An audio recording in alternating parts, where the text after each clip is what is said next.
Psalms 27-14 ESV. Wait for the Lord. Be strong and let your heart take courage. Wait for the Lord. Psalm 27 is a declaration of faith and faithfulness and a prayer for God's protection, moving from initial confidence to a deep desire for God's presence. It begins by affirming God as a source of light, salvation, and strength, declaring fearlessness in the face of enemies. The psalm then shifts to a more personal plea, expressing the psalmist's singular desire to dwell in the house of the Lord, find shelter in His presence, and seek His face above all else. It concludes with our verse for today, Psalm 27-14, a confident encouragement to wait for the Lord, be strong, and anticipate seeing His goodness. Psalm chapter 27 verse 14 is a call to action that combines patience and courage. It instructs believers to wait for the Lord, but to do so with strength and a courageous heart, as waiting is often difficult. The verse suggests that this period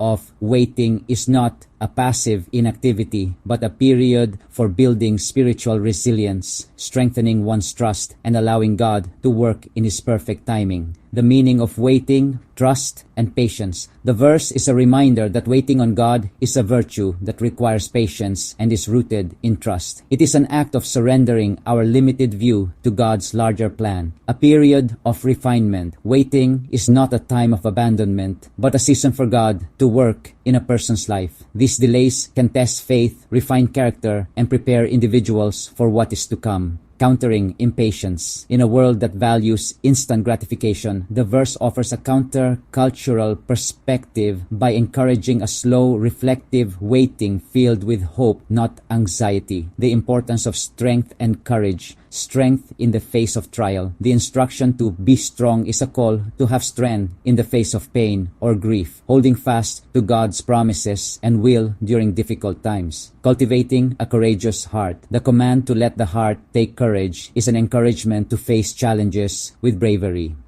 This courage is grounded in one's trust in God, leading to inner strength. A refined perspective. Waiting allows for a calmer, more objective, and wiser perspective, enabling one to maintain faith and trust even when facing mistreatment or hardship. The cyclical nature of the command. Reinforced command. The verse ends by repeating, "Wait for the Lord," emphasizing the importance and centrality of this instruction. It is not a one-time instruction, but an ongoing principle for the believers in Messiah Yeshua's journey. A continuous process. This repetition highlights that faith is a continuous journey of trusting and waiting on God, a process of constant refinement and growth.